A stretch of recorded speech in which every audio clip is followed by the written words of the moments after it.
First part of this video is going to be relatively fast-paced because you've seen it all before a number of times. It's the panelization strategy. So where I started off with is to go back to the arc in my definition that was right here. And so this arc is going to be I extrapolated those curves and I lofted them together.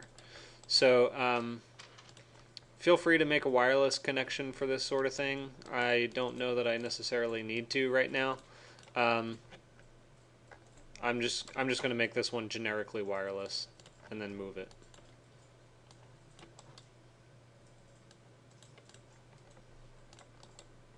Okay.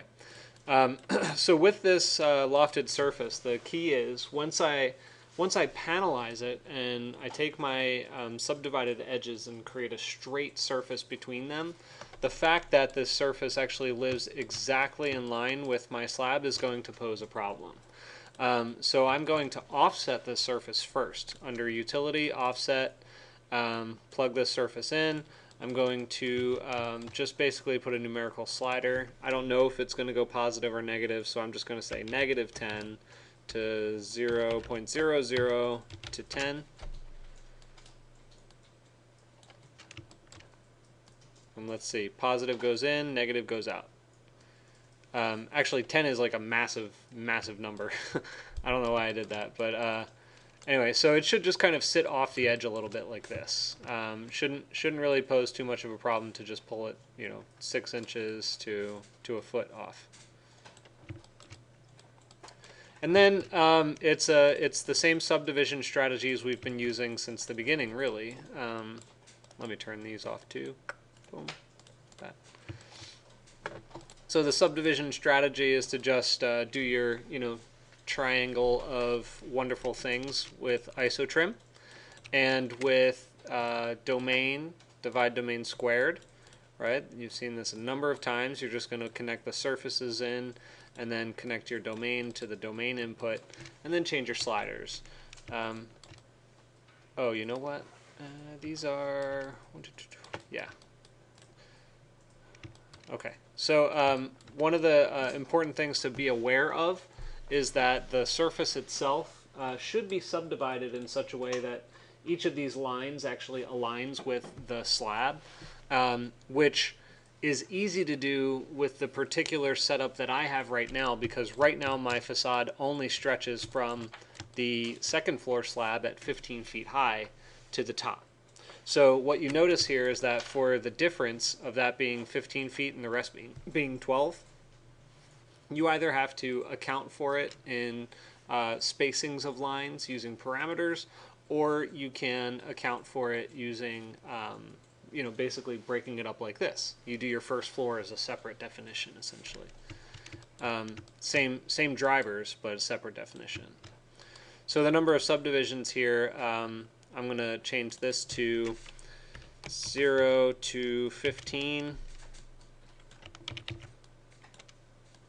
0 to 15, so I'll pull some up here, some up there. So my V count is my width. It may not be your width, but it is my width. And so my U count needs to be, let's choose 7. Yeah, 7. Because I have 8 floors overall. 1 is missing right now, so that's what I've got.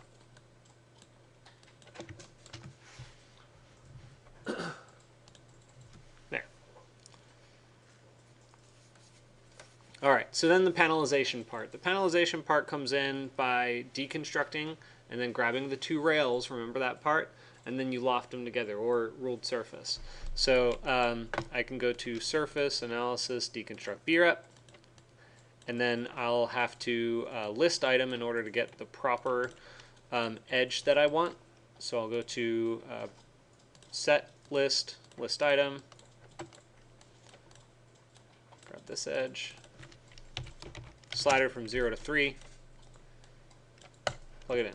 Okay, so my first edge here is the edge on the left side of my panels, and then the second edge is the, and so that's index 0, and my second one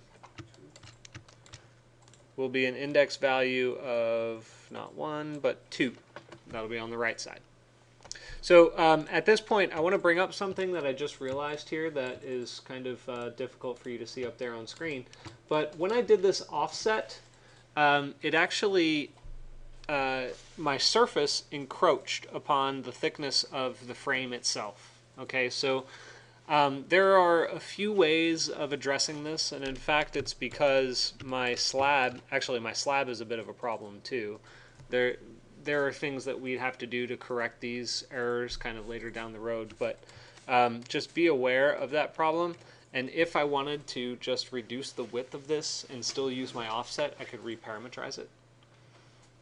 So I should probably do that now, I think. So why don't I do that? This is the offset surface, and I'm going to do it in between the offset surface and the subdivision. So reparametrize is under math domain and construct domain squared. No, sorry, wrong one. Construct domain squared. And then I'm going to need an isotrim as well. So surface, utility, isotrim, except this one, the surface input is going to be reparametrized. And then my domain input is here.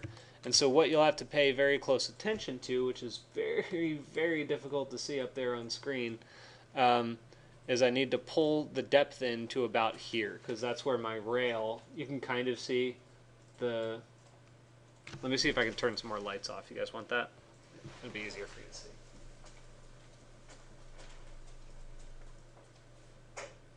I'm just going to go full dark for a moment. Okay, so I need to pull that edge in that you see right here, and you can see that the edge of my framing is about there. So as long as I can pull it in further than that line, that'll be good enough. So let me set up my sliders. 0, 0.55 to 1.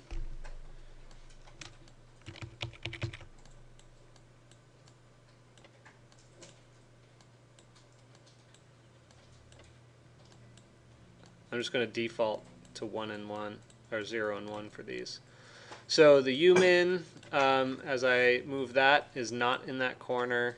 Umax is the up and down. So my U's, I'm going to keep maxed out. My V, however, is going to be pulled slightly in.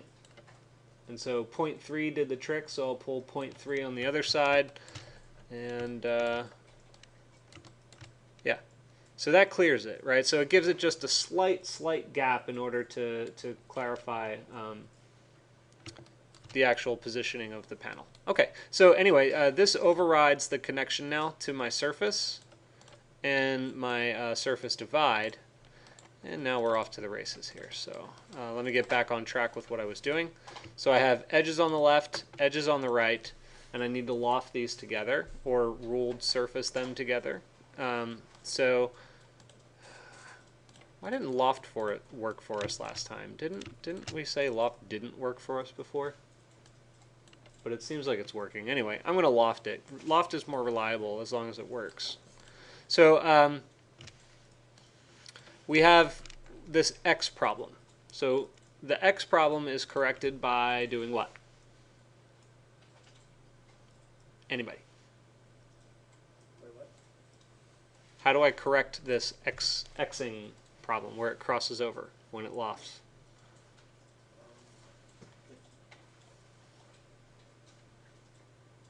That's all right. You have to reverse the curve. You have to flip it so that the curves are facing the same direction. So I'll go to curve, I think it's under utility, flip curve. So I'll flip this and plug that in instead.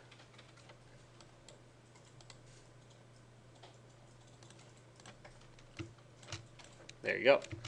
Now it's panelized.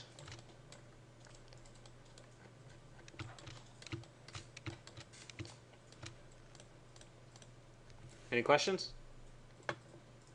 Yes? Or do you need troubleshooting? Okay.